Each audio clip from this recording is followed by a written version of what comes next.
هذا القرآن يوحدنا لطريق الخير يوجهنا الله تعالى أنزله ورسول الله معلمنا. أعوذ بالله السميع العليم من الشيطان الرجيم من همزه ونفخه ونفثه. بسم الله الرحمن الرحيم. يا أيها الذين آمنوا أطيعوا الله ورسوله ولا تولوا عنه وأنتم تسمعون. یا ایھا الذین، اے وہ لوگو آمنو جو ایمان لائے ہو، اطیعوا اللہ، اللہ کی اطاعت کرو، ورسولہ اور اس کے رسول کی فرما برداری کرو، ولا تولوا اور نہ تم منہ پھیرو عنہ اس سے، اللہ اور اس کے رسول سے منہ نہ پھیرو، وانتم تسمعون حالانکہ تم سن رہے ہو۔ پیچھے جو واقعہ بیان ہوا نا غزوہ بدر کا اور اس کا پس منظر بیان ہوا، تو اس میں کچھ مومن جو جن کے دل میں یہ تھا کہ ہم نہ جائیں، اس لڑائی سے بچ جائیں، تو اللہ رب العالمین نے یہاں آگے خصوصی طور پر حکم دے دیا کہ جب بھی اللہ اور اس کا رسول بلائے تمہیں، چاہے تمہارا اس میں مال کھپتا ہو، تمہاری جان جاتی ہو، لڑائی پر بلائیں، جب بھی بلائیں اطیعوا اللہ، فوراً تم نے اللہ کی اطاعت کرنی اور اس کے رسول کی فرما برداری کرنی ہے۔ ولا تکونوا کالذین، اور نہ ہو جاؤ تم کالذین، ان لوگوں کی طرح، قالوا جنہوں نے کہا، سمعنا ہم نے سنا، وہم لا یسمعون حالانکہ وہ سنتے نہیں ہیں۔ وہ کہتے ہیں ہم نے سنا لیکن فرما برداری نہیں کرتے، تو ایسے سمجھو کہ سنتے ہی نہیں۔ پیچھے پڑھا نا ہم نے چھٹے پارے میں موسیٰ علیہ السلام کی قوم کے بارے میں، انہوں نے کیا کہا تھا موسیٰ علیہ السلام سے؟ فاذهبا انت وربک فقاتلا انا هاہنا قاعدون، اے موسیٰ تو جا اور تیرا خدا جائے، تم جا کر لڑو، ہم نہیں لڑیں گے، ہم ادھر بیٹھے ہیں۔ جی، تم ان کی طرح، ان بنی اسرائیل کی طرح نہ بننا، بلکہ اللہ اور اس کے رسول کی فرما برداری کرتے رہنا۔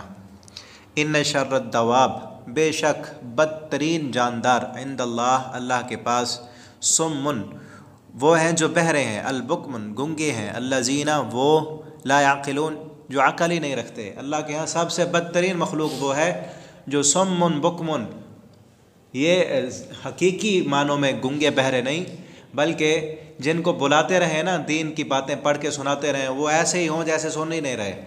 یہ منافقوں کا ذکر ہو رہا ہے کہ وہ نا بالکل ہی نہیں سنتے تھے، آپ صلی اللہ علیہ وسلم جہاد کے لیے بلائیں، نماز کے لیے بلائیں، وہ سن کر ایسے ہو جاتے تھے جیسے سنا ہی نہیں انہوں نے۔ وَلَوْ عَلِمَ اللَّهُ فِيهِمْ، اور اگر جان لیا ہوتا انہوں نے کہ اللہ تعالیٰ فیہم ان میں، خیرن بھلائی کو، کہ اللہ تعالیٰ انہیں بھلائی چاہتا ہے، ان کی اللہ اور اس کے رسول جس طرف بلا رہے ہیں انہی کاموں میں ان کی بھلائی ہے، لَأَسْمَعَهُمْ تو البتہ ضرور سنوا دیتا ان کو، وَلَوْ أَسْمَعَهُمْ اور اگر سنوا دیتا ان کو، لَتَوَلَّوْا تو یقیناً پھر بھی وہ منہ پھیر لیتے، وَهُمْ مُعْرِضُونَ اور اس سے اعراض کرنے والے ہوتے۔ یا ایھا الذین آمنوا استجیبوا للہ، اے وہ لوگو جو ایمان لائے ہو، استجیبوا لبیک کہو، فوراً جواب دو، للہ اللہ کے لیے، وللرسول اور اس کے رسول کے لیے، اذا دعاکم جب بھی وہ تمہیں پکاریں، جب بھی پکاریں اللہ اور اس کے رسول کسی بھی کام کے لیے، فوراً جواب دینا ہے تم نے، فوراً لبیک کہنا ہے۔ جی، لما یحییکم جب وہ تمہیں بلائیں تمہاری زندگی کی طرف، لما یحییکم تاکہ وہ زندگی دیں تم کو، کہ اللہ اور اس کے رسول جس طرف تمہیں بلا رہے ہیں نا، چاہے وہ جنگ کی طرف بھی بلاتے ہیں نا تمہیں، اسی جنگ میں تم تو یہ سمجھتے ہو کہ ہم مارے جائیں گے نا، تو حقیقت میں یہ تمہیں زندگی کی طرف بلاتے ہیں، اور اسلام کی طرف بلاتے ہیں، دین کی طرف، حلال کی طرف بلاتے ہیں اور حرام سے روکتے ہیں، تو حقیقت میں یہی تمہارے لیے زندگی ہے کہ اس اللہ اور اس کے رسول کے بلانے پر تم آ جاؤ گے نا اسلام کی طرف، تو اسلام میں ہی اصل زندگی ہے، کیونکہ اصل زندگی وہ ہے جو مرنے کے بعد ملے گی، تو اللہ اور اس کے رسول اسی زندگی کی طرف بلاتے ہیں، تو اسی کو اصل زندگی کی طرف بلایا گیا کہ لما یحییکم تمہیں اللہ اور اس کے رسول تمہیں زندگی کی طرف بلاتے ہیں۔ وَاعْلَمُوا اور جان لو، ان اللہ کہ بے شک اللہ تعالیٰ، یحول حائل ہو جاتا ہے، بین المرء وقلب انسان اور اس کے دل کے درمیان، وَأَنَّهُ اور بے شک وہ، الیہ تحشرون اسی کی طرف تم سب نے لوٹ کر جانا ہے۔ یہاں پر فرمایا کہ اللہ تعالیٰ بندے اور اس کے دل کے درمیان حائل ہو جاتے ہیں۔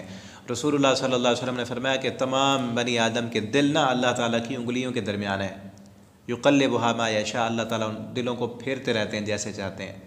تو یہاں پر جو بندہ اللہ اور اس کے رسول کی اطاعت سے منہ موڑے گا، روگردانی کرے گا، پیٹھ پھیرے گا، اللہ اس بندے کے دل کے درمیان حائل ہو جائیں گے۔ کیا مطلب؟ اللہ تعالیٰ اس کی جو حق قبول کرنے کی صلاحیت ہے نا، اس صلاحیت کو ختم کر دیں گے، تب اسے حق سمجھ ہی نہیں آئے گی بات۔ جو بندہ شروع سے اللہ اور اس کے رسول کی نافرمانی کرے، تو اللہ تعالیٰ ہمیں اللہ رب العالمین اور اپنے رسول صلی اللہ علیہ وسلم کی فرما برداری کرنے کی توفیق عطا فرما دیں، ہمارے دلوں کو اطاعت اور فرما برداری کی طرف ہی مائل کر دیں۔ واتقوا، اور بچ جاؤ، ڈرو تم، فتنتاً، اس آزمائش سے، اس مصیبت سے، لا تصیبن الذین، نہیں پہنچے گی وہ ان لوگوں کو، ظلموا، جنہوں نے ظلم کیا، منکم، تم میں سے، خاصتاً، خاص طور پر، اس آزمائش سے، اس تکلیف سے، اس مصیبت سے بچو، ان وباؤں سے بچو جو صرف ظالموں کے لیے خاص نہیں ہوں گی، وہ تباہیاں اور بربادیاں، ان سے بچ جاؤ جو صرف ظالموں کے لیے نہیں ہوں گی، صرف گناہ گاروں کے لیے نہیں ہوں گی، بلکہ سب کے لیے ہوں گی وہ۔ وَاعْلَمُوا، اور جان لو کہ ان اللہ، بے شک اللہ تعالیٰ، شدید العقاب، بہت سخت سزا دینے والا ہے۔ یہاں پر نا اس فتنے کا اور اس اللہ کے عذاب کا ذکر ہے، جو اللہ کا عذاب اللہ کی نافرمانیوں پر آتا ہے۔ پیچھے وہی بات ہے نا، اللہ اور اس کے رسول کی نافرمانی نہ کرو، اس سے بچو، اور پھر اس فتنے سے، اس عذاب سے بھی بچو کہ جو عذاب صرف ظالموں کے لیے خاص نہیں ہوگا، بلکہ اس میں سب ہی رگڑے جائیں گے۔ تو یہ کیا ہے کہ خاص ظالموں کے لیے نہیں ہوگا؟ صرف اللہ کے عذاب سے، اللہ کی آزمائشوں سے بچنے کی ایک ہی صورت ہے کہ خود بھی اللہ کی فرما برداری کریں، اور ساتھ ساتھ اللہ رب العالمین کے احکامات دوسرے لوگوں کو بھی بتائیں، ان پر بھی اپنی وسعت کے مطابق اللہ کے احکامات کو لاگو کرنے کی کوشش کریں، اپنے جسم پر، اپنی جان پر، اپنے گھر پر اللہ کے احکامات کو، اسلام کو نافذ کریں، اور جہاں تک بس چلتا ہے وہاں تک بتلاتے رہیں، ورنہ جب اللہ کا عذاب آتا ہے نا تو صرف وہی بچتے ہیں۔ جیسے پیچھے بنی اسرائیل کا تذکرہ کیا نا کہ وہ ہفتے والے دن اللہ تعالیٰ نے روکا تھا شکار کرنے سے، تو 3 گروہ بن گئے تھے، ایک صرف اللہ اللہ کرنے والا، اور دوسرا اللہ کی نافرمانی پر اتر آنے والا، تیسرا ان کو روکنے والا۔ تو بچے صرف وہی تھے جو گناہوں سے روکتے تھے، اللہ کی نافرمانی سے روکتے تھے۔ یہاں بھی وہی بات ہے کہ صرف وہ بچیں گے جو گناہوں سے روکتے ہیں۔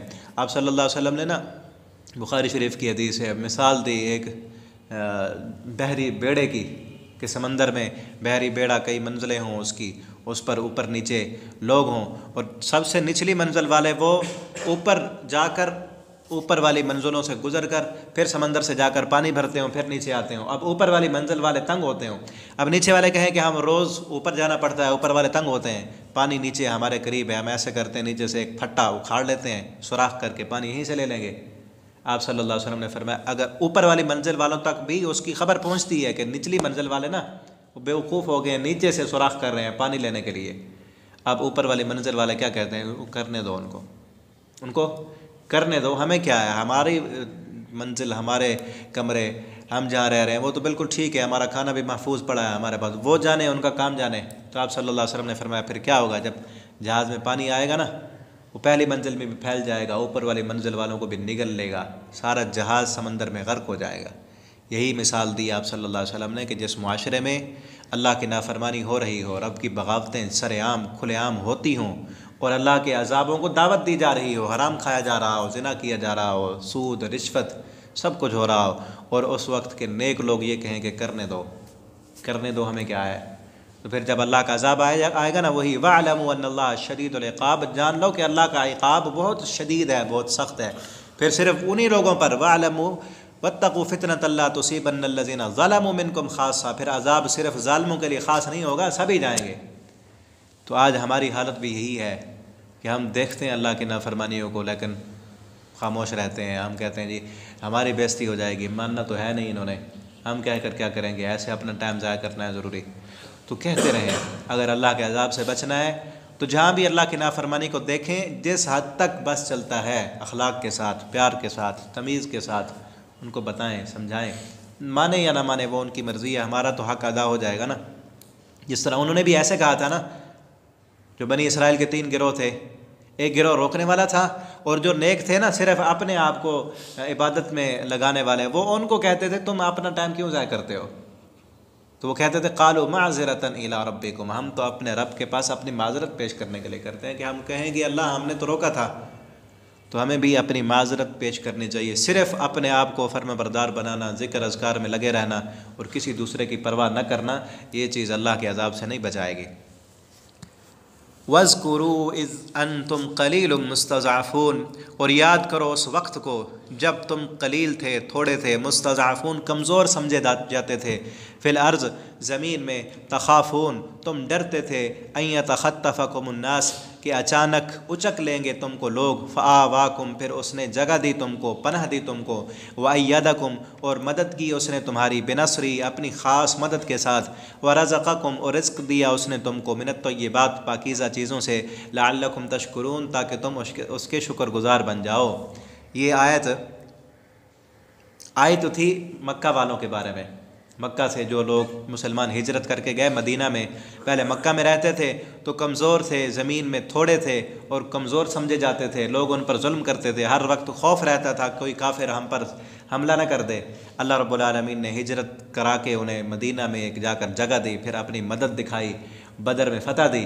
اور لیکن اگر حالات کو ہم دیکھیں تو ہمارے پاکستان کے حالات پر بھی یہ آیت بالکل فٹ آتی ہے۔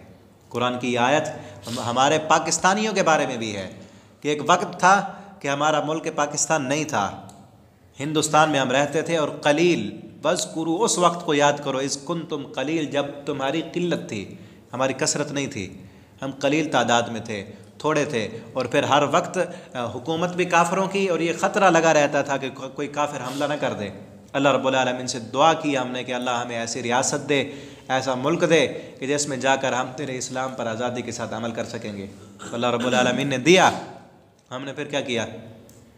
نبی صلی اللہ علیہ وسلم نے جا کر مدینہ جا کر ریاست مدینہ جو بنائی تو پورا اسلام نافذ کیا وہاں پر۔ ہم نے خالی نعرے تو لگائے لیکن اسلام نہیں نافذ کیا۔ قانون پاس تھی زیادتی بچے نال زیادتی کرے سے مارنے سے شریعت پھانسی دے۔ تو اللہ کرے ایسے قانون ہوں ہمارے ملک میں کہ ایسے ظالموں کو عبرت کا نشان بنایا جائے، اور سارے اسلامی قوانین اللہ تعالیٰ توفیق دے ہمیں کہ ہمارے ملک میں قرآن و سنت کا نفاذ ہو۔ اسی لیے تو یہ ملک لیا تھا نا ہم نے، اللہ سے یہ وعدے کیے تھے کہ اللہ یہ کافروں کا ملک ہے، ہم آزادی کے ساتھ اسلام پر عمل نہیں کر سکتے، ہم آزاد ملک لیں گے۔ اس کا یہ مطلب نہیں تھا کہ ہم بالکل آزاد ہوں گے، اس کا مطلب یہ تھا کہ آزاد ہوں گے، آزادانہ طور پر ہم اسلام پر عمل کریں گے۔ اور ہم نے یہ سمجھا کہ آزاد ہوں گے اس کا مطلب یہ ہے کہ پردے سے بھی آزاد ہوں گے، نماز سے بھی آزاد ہوں گے، ہم جو ہے نا دین کے سارے کاموں سے آزاد ہو جائیں گے۔ یہ مطلب نہیں تھا، اس لیے قربانیاں دی تھیں ہمارے بزرگوں نے کہ ہم آزادی کے ساتھ اسلام کے مطابق عمل کریں گے۔ تو آج یہ آیت یاد کرنی چاہیے ہمیں کہ، اور پھر ہم نے جو کام کیا نا وہ بنی اسرائیل جیسا ہے۔ بنی اسرائیل نے بھی موسیٰ علیہ السلام سے دعا کی تھی کہ اللہ تعالیٰ سے دعا کریں کہ اللہ تعالیٰ ہمیں فرعون کی غلامی سے نجات دے، اور جب اللہ تعالیٰ نے بنی اسرائیل کو فرعون کی غلامی سے نجات دی نا تو انہوں نے جیسے ہی سمندر سے پار ہوئے جا کر دیکھا کہ اس سامری نے ان کے لیے معبود بنا دیے بچھڑا، اس بچھڑے کی عبادت کرنے لگ گئے وہ۔ تو اللہ تعالیٰ نے کہا کہ تم نے جو ہے نا میری ناشکری کی ہے، اور میں نے تمہیں آزادی دی تھی کہ تم میری عبادت کرتے، تم نے بچھڑے کی عبادت شروع کر دی۔ اب تمہارے اوپر یہ ہے کہ تم فَقْتُلُوا أَنفُسَكُمْ ذَلِكُمْ خَيْرٌ لَكُمْ عِنْدَ بَارِئِكُمْ، تم ایک دوسرے کو قتل کرتے رہو گے، تمہارے ساتھ تمہیں قتل کرنے کے لیے اب وہ فرعونی نہیں آئیں گے، انہیں تو غرق کر دیا نا، تم آپس میں ہی مرتے رہو گے، لڑتے مرتے رہو گے۔ تو ہمارے حال ہاں بھی ایسے ہی ہوا، ہم نے اللہ سے دعائیں کی، ہمارے بزرگوں نے قربانیاں دی کہ ملک ملے گا، اللہ تیرے دین پر عمل کریں گے، آزادانہ تیری عبادت کریں گے۔ اس آزادی سے، عبادت سے بھی آزاد ہو گیا ہمارا لبرل معاشرہ، اور پھر اللہ کے مقابلے میں شرک بھی کیا۔ وہاں پر بتوں کی عبادت ہوتی تھی، یہاں پر قبروں کی عبادت ہوتی ہے۔ ہر گلی میں، ہر محلے میں، ہر شہر میں اللہ کے مقابلے میں دوسری عبادت گاہیں موجود ہیں۔ اللہ تعالیٰ ہمیں، اور پھر وہی عذاب جو عذاب بنی اسرائیل پر آیا تھا، اللہ نے کہا تھا کہ اب آپس میں لڑتے رہو گے، ہم بھی آپس میں لڑ رہے ہیں۔ سندھی بلوچی کی لڑائیاں ہیں، پٹھان پنجابی کی لڑائی ہے، آپس میں لڑ رہے ہیں اور ایک دوسرے کو قتل کر رہے ہیں۔ اللہ تعالیٰ ہمیں وہ وعدے جو ہم نے، ہمارے بزرگوں نے اللہ سے کیے تھے، ہمارے حکمرانوں کو، اور ہمیں اللہ تعالیٰ وہ وعدے پورے کرنے کی توفیق دے۔ یا ایھا الذین آمنوا، اے وہ لوگو جو ایمان لائے ہو، لا تخونوا اللہ، نہ تم خیانت کرو اللہ سے، والرسول، اور اللہ کے رسول سے، اللہ اور اس کے رسول سے خیانت نہ کرو۔ خیانت کیا ہے؟ یہی خیانت ہے جو میں بتا رہا ہوں نا، وعدے کیے تھے اللہ سے کہ اللہ اسلام پر عمل کریں گے، تیرے اسلام کو نافذ کریں گے، آزادانہ تیری توحید پر چلیں گے، اور یہ خیانت ہے نا۔ جب ملک مل گیا، اللہ نے دے دی جگہ، ریاست دے دی، تو آج کتنے برس ہو چکے ہیں اسلام نافذ ہونے کی، کوئی بات بھی کرتا ہے تو اسے بھی خاموش کرا دیا جاتا ہے جی۔ اور یہ بھی خیانت ہے، وہ ایک مجموعی طور پر خیانت ہے، اور انفرادی طور پر خیانتیں کیا ہیں کہ سب کے سامنے بندہ نیک ہو، اور جب تنہائی میں جائے، استاد نہیں دیکھ رہا، باپ نہیں دیکھ رہا، کوئی لوگ نہیں دیکھ رہے، تو پھر اللہ کی نافرمانیاں کرتا رہے، یہ اللہ کے ساتھ خیانت ہے۔ وعدہ ہم سب نے کیا ہے، کلمہ پڑھا ہے کہ ہم 5 وقت کی نماز پڑھیں گے، نماز نہیں پڑھتا تو خیانت ہے۔ وعدہ کیا ہے کہ زکوٰۃ دیں گے، زکوٰۃ نہیں دیا تو اللہ کے ساتھ خیانت ہے۔ نصاب پورا ہو چکا ہے، زکوٰۃ نہیں دے رہا، خیانت ہے۔ استطاعت موجود ہے، حج کرنے کے لیے نہیں جاتا، اللہ کے ساتھ خیانت ہے جی۔ وَتَخُونُوا أَمَانَاتِكُمْ، اور آپس میں جو ایک دوسرے کے ساتھ امانتیں تم رکھتے ہو اس میں بھی خیانت نہ کرو۔ وَأَنْتُمْ تَعْلَمُونَ، اس حال میں کہ تم جان رہے ہو، بھول چوک تو معاف ہے نا، بھول کر اگر خیانت ہو گئی تو وہ معافی ہے، جان بوجھ کر کسی کے ساتھ خیانت نہیں کرنی۔ وَاعْلَمُوا، اور جان لو، أَنَّمَا أَمْوَالُكُمْ وَأَوْلَادُكُمْ فِتْنَةٌ، کہ بے شک تمہارا مال اور تمہاری اولادیں فتنہ ہے تمہارے لیے۔ وَأَنَّ اللَّهَ عِنْدَهُ أَجْرٌ عَظِيمٌ، اللہ کے ہاں بہت بڑا اجر ہے، اور یہ دنیا کا سب سے بڑا فتنہ ہے یہ۔ اور اللہ نے کہا خوب جان لو کہ اموالکم و اولادکم، مال اور اولاد، یہ دونوں چیزیں نا انسان کے پاؤں کی بیڑیاں ہیں، ایسے جکڑ کے رکھتی ہیں بندے کو۔ مال کے پیچھے، اولاد کے پیچھے بندہ اللہ کی نافرمانیاں کرتا ہے، اپنی آخرت کو داؤ پہ لگا دیتا ہے۔ جتنے ہیں نا ایسے ہی ہے نا، مال کے پیچھے بیٹھے ہیں، اللہ کی نافرمانیاں کر رہے ہیں، بغاوتیں کر رہے ہیں۔ اللہ تعالی ہمیں اس فتنے سے محفوظ فرمائے۔ یا ایھا الذین آمنوا، اے وہ لوگو جو ایمان لائے ہو، ان تتقوا اللہ، اگر تم ڈر جاؤ گے نا اللہ سے، یجعل لکم فرقانا، تو وہ بنا لے گا تمہارے لیے فرقانا، فرق، کسوٹی، حق اور باطل کے درمیان فرق۔ جس طرح بدر میں دکھا دیا نا اس نے کیسے کفر کو اور ایمان کو، اسلام کو، حق کو اور باطل کو واضح کر دیا، اسی طرح آگے بھی اگر تم اللہ سے ڈرتے رہو گے اور فرمان برداری کرتے رہو گے تو ہر موقع پر اللہ تمہیں فتح دیتا رہے گا۔ اور ہوا نا ایسے، اللہ رب العالمین نے جو وعدہ کیا، پھر آگے احد میں بھی اللہ تعالیٰ نے فتح دی، خندق میں بھی فتح دی، ہر موقع پر اللہ رب العالمین نے مسلمانوں کی نصرت کی اور مدد کی۔ لیکن آج اللہ کی مدد کیوں نہیں آ رہی؟ کشمیر میں مسلمانوں پر ظلم ہے، چائنا میں ظلم ہے، برما میں ظلم ہے، لیکن مسلمان دیکھتے ہیں کہ اللہ کی مدد اور نصرت نہیں ہے، اسی لیے کہ ان تتقوا اللہ، اللہ سے ڈرتے نہیں، وہ ڈر نہیں، اللہ کی فرما برداری نہیں۔ یجعل لکم فرقانا، ہمیشہ وہ فرق، کسوٹی تمہارے لیے بناتا رہے گا۔ ویکفر عنکم سیئاتکم، اور وہ دور کر دے گا تم سے سیئاتکم، تمہارے گناہوں کو۔ ویغفر لکم، اور وہ بخش دے گا تم کو۔ واللہ ذو الفضل العظیم، اور اللہ رب العالمین بڑے فضل والے ہیں۔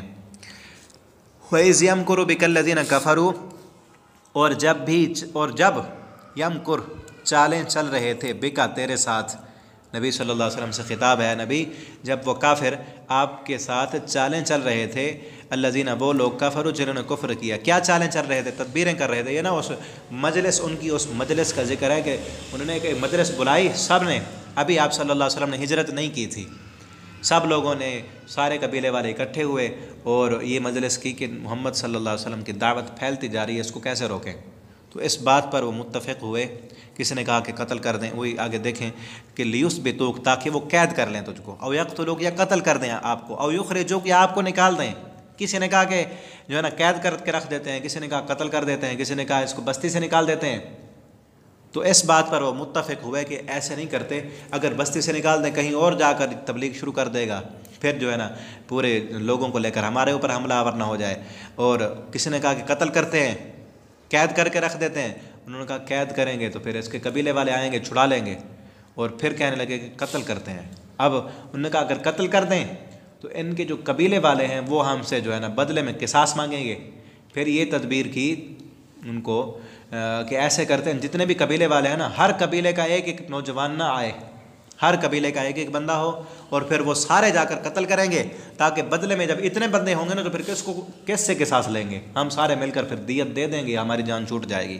اس بات پر متفق ہوئے، اور رات کو سارے بندے نا آپ صلی اللہ علیہ وسلم کے گھر کے باہر انہوں نے کھڑے کر دیے کہ جیسے ہی آپ صلی اللہ علیہ وسلم رات کو باہر نکلیں گے ہم فوراً قتل کر دیں گے، نعوذ باللہ۔ تو اللہ تعالیٰ فرماتے ہیں وَيَمْكُرُونَ، وہ بھی چالیں چل رہے تھے، وَيَمْكُرُ اللَّهُ، اور ایک چال اللہ بھی چل رہا تھا۔ وہ تیرے خلاف تدبیریں کر رہے تھے اور اللہ ان کے خلاف تدبیریں کر رہا تھا جی۔ وَاللَّهُ خَيْرُ الْمَاكِرِينَ، اور اللہ کی تدبیریں جو ہیں وہ سب سے بہتر ہیں۔ انہوں نے یہ تدبیریں چلیں اور اللہ رب العالمین نے صحیح سالم آپ کو بتا دیا کہ ایسے ایسے لوگ کر رہے ہیں، آپ کو بالکل بغیر کسی تکلیف کے وہاں سے نکالا، آپ غار ثور میں گئے، وہاں سے پھر ہجرت کر کے مدینہ گئے، پھر 1 سال کا عرصہ نہیں گزرا تھا، وہی تدبیریں کرنے والے 70 مرے پڑے تھے بدر کے میدان میں، اور 70 کو آپ صلی اللہ علیہ وسلم نے قیدی بنا دیا جی۔ وَإِذَا تُتْلَى عَلَيْهِمْ آيَاتُنَا، اور جب پڑھی جاتی ہے نا علیہم ان پر آیاتنا ہماری آیتیں، قالوا وہ کہتے ہیں قد سمعنا تحقیق سن لیا ہے ہم نے، لو نشاء اگر ہم چاہیں، لقلنا یقیناً ہم کہہ سکتے ہیں، مثل ھذا اس طرح۔ آپ صلی اللہ علیہ وسلم جب قرآن پڑھ کے سناتے ہیں نا، وہ مشرکین مکہ وہ کافر کہتے تھے جس طرح کی آیتیں یہ تو پڑھتا ہے نا، اگر ہم چاہیں نا اس طرح کا کلام ہم بھی بنا سکتے ہیں۔ وہ کہتے تھے نا اپنی طرف سے یہ بناتے ہیں، وہ کہتے ہیں تو بھی اپنی طرف سے بناتا ہے، ہم بھی چاہیں تو بنا سکتے ہیں۔ اللہ تعالیٰ فرماتے ہیں وہ چاہیں تو بنا سکتے ہیں، پھر بناتے کیوں نہیں؟ پھر بنا کر دکھائیں نا، مقابلے کی غیرت ان کی کہاں جاتی ہے؟ وہ نہیں کر سکتے۔ اور پھر یہ کہتے ہیں ان ھذا نہیں ہے یہ الا اساطیر الاولین، مگر پہلے لوگوں کی قصے کہانیاں ہیں۔ اذ قال اللہم، اور جب قالو انہوں نے کہا، اللہم اے اللہ، ان کان ھذا اگر ہے یہ، هو الحق حق، عند من عندک تیری طرف سے۔ ان کی یہ جہالت کی حد دیکھیں، انتہا دیکھیں جہالت کی۔ یہ ابو جہل نے کہا تھا، اور سب کی طرف نسبت اس لیے کی گئی کہ سب نے اس کی حمایت کی تھی۔ ابو جہل گیا مکہ کا نا بیت اللہ کا دروازہ پکڑ کر کہنے لگا، اللہم اے اللہ، ان کان ھذا اگر یہ تیرا دین محمد صلی اللہ علیہ وسلم جو دین لے کر آئے ہیں، هو الحق یہ حق ہے، من عندک تیری طرف سے ہے، تو نہیں مانتے ہم، نہیں مانتے ہم۔ فَأَمْطِرْ عَلَيْنَا، پس ایسے کر ہم نے جھٹلا دیا اس دین کو، فَأَمْطِرْ عَلَيْنَا حِجَارَةً مِّنَ السَّمَاءِ، آسمان سے جو پتھروں کی بارش برسانی ہے نا، ہم پر برسا دے۔ ہم مانتے مونتے نہیں ہیں۔ انتہا ہے جہالت کی، یہ جہالت ہی ہے نا۔ حالانکہ چاہیے تو یہ تھا نا، یہ کہتے کہ اللہ اگر یہ حق ہے نا، یہ تیرا دین سچ ہے تو ہمیں ہدایت کی توفیق دے، ہم اس کو مان لیں، اگر تیری طرف سے حق ہے تو ہم سے پھر منوا، اگر حق نہیں ہے تو پھر نہ منوا۔ انہوں نے کہا اللہ اگر حق ہے، سچ ہے، ٹھیک ہے، نہیں مانتے ہم، تو ہم پر آسمان سے پتھروں کی بارش برسا دیں۔ ایک روایت میں ہے نا، حضرت امیر معاویہ کے دور میں نا قوم سبا کے کچھ لوگ آئے، وہ سبا جنہوں نے اپنی عورت کو معبود بنا دیا تھا، سلیمان علیہ السلام کے واقعے میں جس کا ذکر ہے، اس قوم کے لوگ آئے تو حضرت امیر معاویہ کہنے لگے تمہاری قوم کتنی جاہل تھی کہ تم نے نا ایک عورت کو اپنا بادشاہ بنا دیا تھا اور سورج کی عبادت کرتے تھے۔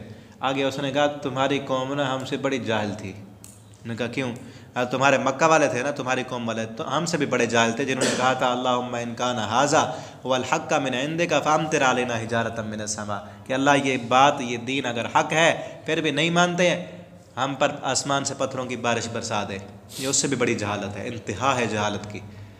اور آج بھی کئی لوگ ایسے ہوتے ہیں جو جہالت کی انتہا پر ہوتے ہیں۔ ایک دن نا ادھر بک سینٹر تھا،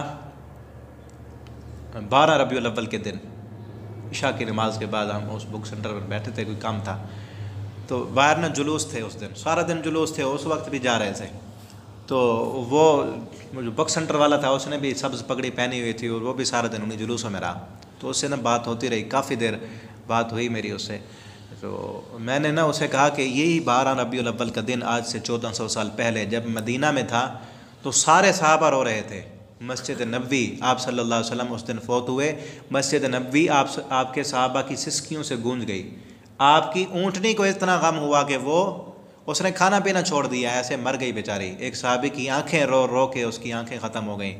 حضرت فاطمہ الزہرا اس دن کے بعد کسی نے مسکراتے ہوئے نہیں دیکھا، اور ان کا دوپٹہ آنسوؤں سے بھیگ گیا، اتنا غم تھا، پورا مدینہ تاریک تھا۔ حضرت انس فرماتے ہیں تو آپ جو ہے نا اتنا جشن اور پھر چراغاں اور پھر یہ سارے خوشی کے یہ کام کر رہے ہیں، تو کچھ سوچنا چاہیے آپ کو۔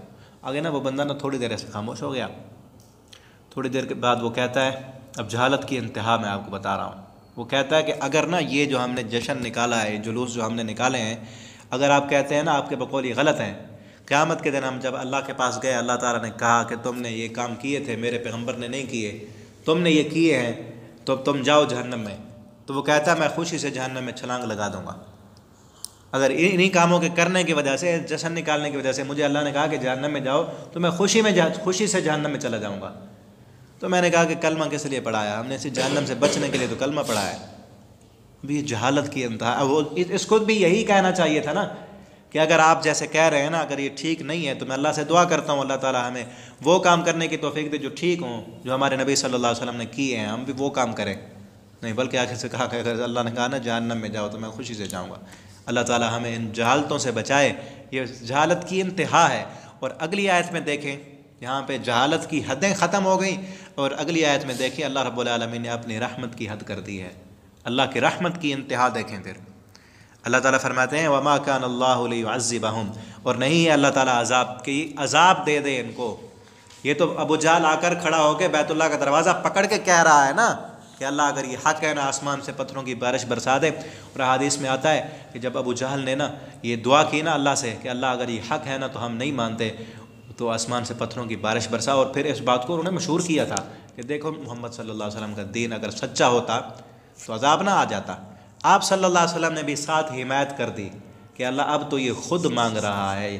پہلے تو میں بھی بد دعا نہیں کرتا تھا نا، مجھے انہوں نے پتھر مارے، انہوں نے مجھے زخمی اور لہو لہان کر دیا، مجھے گالیاں دی، میری ایک بات کو بھی نہیں مانا، لیکن میں نے بد دعا نہیں کی۔ آج تو یہ خود ظالم کہہ رہا ہے نا کہ پتھروں کی بارش برسا، اللہ اب برسا دے، اب دے دے عذاب۔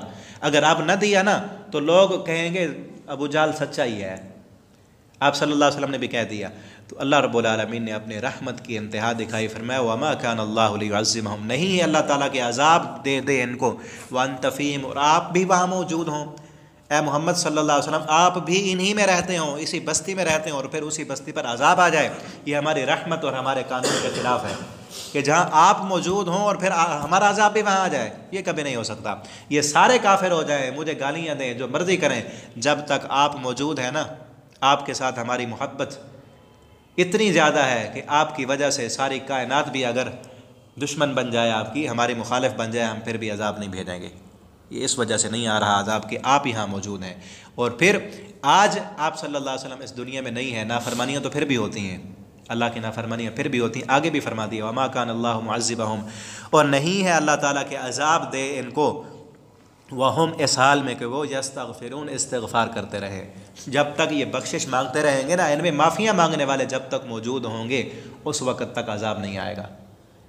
آج بھی جہاں اللہ کا عذاب نہیں آتا تو اسی وجہ سے نہیں آتا کہ وہاں اس معاشرے میں، اس قوم میں کچھ اللہ کے ولی، اللہ کے ایسے بزرگ موجود ہیں جو راتوں کو اٹھ کر تہجد کی نمازیں پڑھتے ہیں۔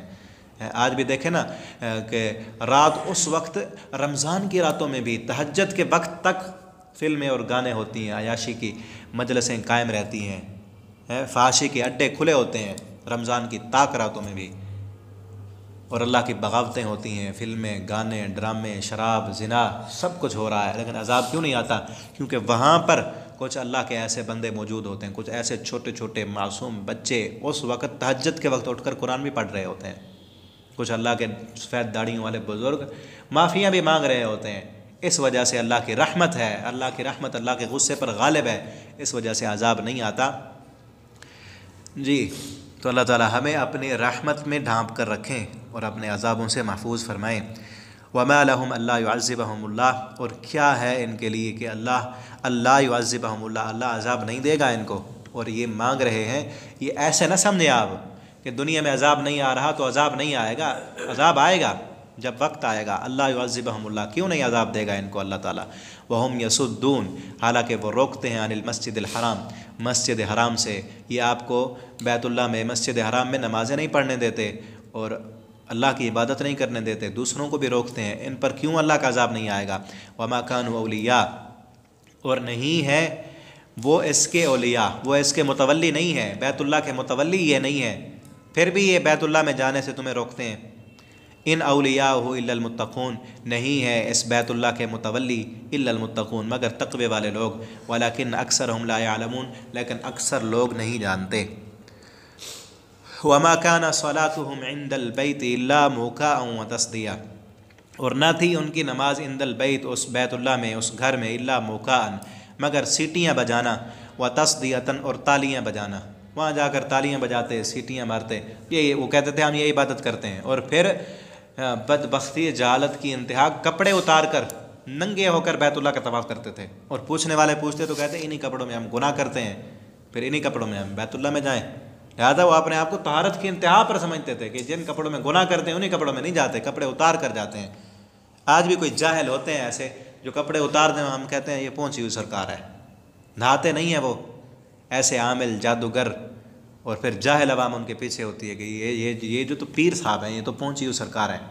اور جب وہ کسی بدبختی میں کسی برے کام میں پکڑے جاتے ہیں، پھر کہتے ہیں یہ جعلی پیر پکڑے گئے ہیں، اب سے پہلے وہ ٹھیک تھا، جب پکڑا گیا اب جعلی ہے۔ جب ہم کہتے ہیں کہ ایسے لوگوں کے پاس جاؤ ہی نا، یہ کون سی شریعت ہے کہ اتنے دن نہایا نہیں، کپڑے میلے کچیلے، کنگھی نہیں کی، بال نہیں کٹائے، پیروں میں جوتی نہیں ہے، اور جو ہے نا نشائیوں سے بدتر اپنی حالت اس نے بنائی ہوئی ہے، اور تم کہتے ہو کہ یہ اللہ کا ولی ہے۔ اللہ کے ولی ایسے ہوتے ہیں۔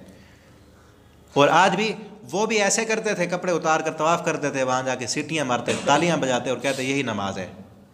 اور آج بھی دیکھیں ہمارے معاشرے میں کئی لوگوں نے نماز چھوڑ دی، قرآن کی تلاوت چھوڑ دی، اور سیٹیاں بجانے کو، تالیاں مارنے کو وہ عبادت سمجھتے ہیں۔ طبلے سرنگی پر دو چار بول نبی صلی اللہ علیہ وسلم کی نعت کے اور عشق کے پڑھ لیے اور سمجھا کہ ہم نے عبادت کی ہے۔ یہ عبادت نہیں ہے، یہ ان مشرکین مکہ کا حال تھا کہ وہ تالیاں بجاتے تھے، سیٹیاں مارتے تھے اور اسی کو عبادت سمجھتے تھے۔ اور ایک کلپ میڈیا پر بڑا مشہور ہوا، آپ نے بھی شاید دیکھا ہوگا۔ ایک مولوی صاحب تقریر کرتے ہوئے کہتے ہیں، مولوی تو قرآن پڑھ کے نبی کی امت کو مشرک بناتا ہے، ہمارے بابے سرنگیاں بجا کے، ڈھولکیاں بجا کے ان کو مومن بناتے ہیں۔ وہ ڈھولکیوں کو انہوں نے دین بنایا ہوا ہے، تالیوں سرنگیوں کو، یہ تو وہی ان کے مشرکین مکہ کی عادت تھی نا۔ ما کان صلاتہم، نہیں تھی ان کی نماز بیت اللہ کے ہاں مگر سیٹیاں بجانا، تالیاں مارنا۔ فذوقوا، پھر انہیں کہا جائے گا اس دن فذوقوا، پس چکھو تم عذاب، اس عذاب کو، بما کنتم تکفرون، بوجہ اس کے جو تم دنیا میں کفر کرتے تھے۔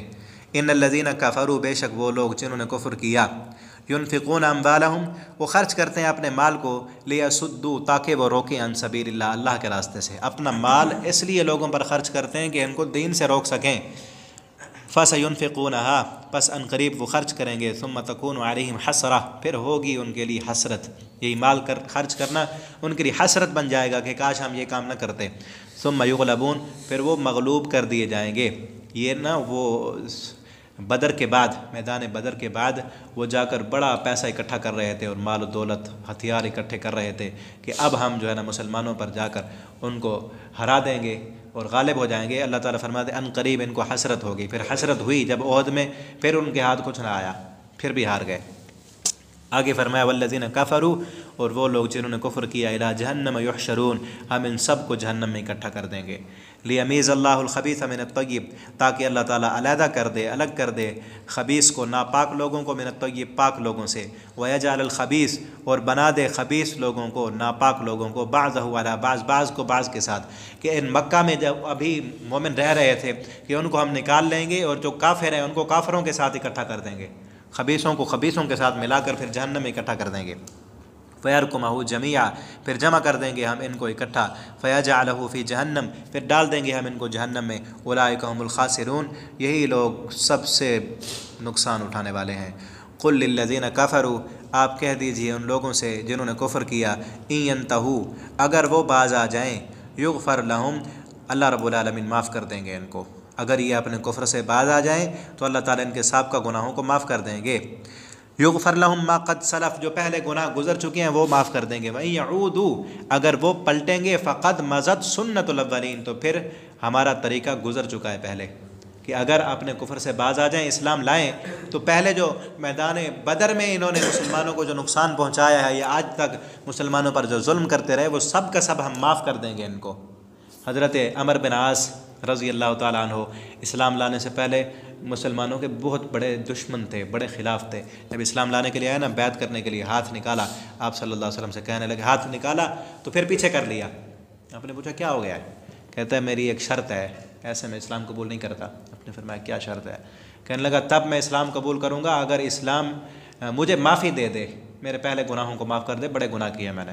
تو آپ صلی اللہ علیہ وسلم نے فرمایا یہ تو اسلام لانے کی خوبی یہی ہے کہ اسلام یہدم من کان قبلکم، جو تمہارے پہلے گناہ ہے وہ سب کو معاف کر دیتا ہے۔ پہلے گناہوں کی معافی وہی ذکر ہے کہ جو پہلے گناہ ہے تو وہ معاف کر دیں گے، اگر باز نہیں آتے۔ وَإِن يَعُودُوا، دوبارہ انہوں نے حرکتیں کیں، فقط مضت سنت الاولین، تو پھر اللہ کا طریقہ گزر چکا ہے کہ اللہ تعالیٰ اپنے نافرمانوں کو ڈھیل دیتا ہے، لیکن جب مقررہ وقت آئے تو پھر انہیں تباہ کر دیتا ہے۔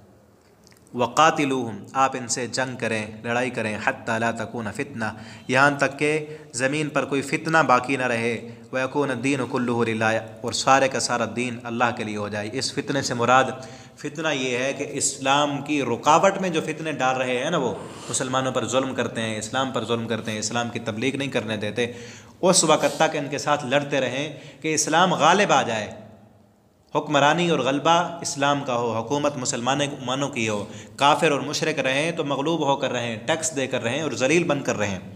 فَإِنِ انتہوا، پس اگر وہ باز آ جائیں تو فإن اللہ، تو بے شک اللہ تعالیٰ بما یعملون بصیر، جو وہ عمل کرتے ہیں سب کو دیکھنے والا ہے۔ وَإِن تَوَلَّوْا، اگر وہ پھریں، دوبارہ منہ موڑیں اور لڑنے کے لیے آ جائیں، فَاعْلَمُوا، تو جان لو کہ ان اللہ، بے شک اللہ، مولاکم، تمہارا مولا ہے۔ وہ اگر جا کر مکہ میں دوبارہ جنگ کی تیاریاں کر رہے ہیں اور دوبارہ لڑنے کے لیے آ رہے ہیں تو تم جان لو، علم رکھو، ان اللہ مولاکم، بے شک اللہ تعالیٰ تمہارا دوست ہے۔ نعم المولا، بہت ہی اچھا وہ دوست ہے، ونعم النصیر، اور بہت اچھا وہ مددگار ہے۔ اللہ تعالیٰ ہمیں قرآن کریم کو سمجھنے کی، اس پر عمل کرنے کی توفیق دیں۔ آخر دعوانا الحمدللہ رب العالمین۔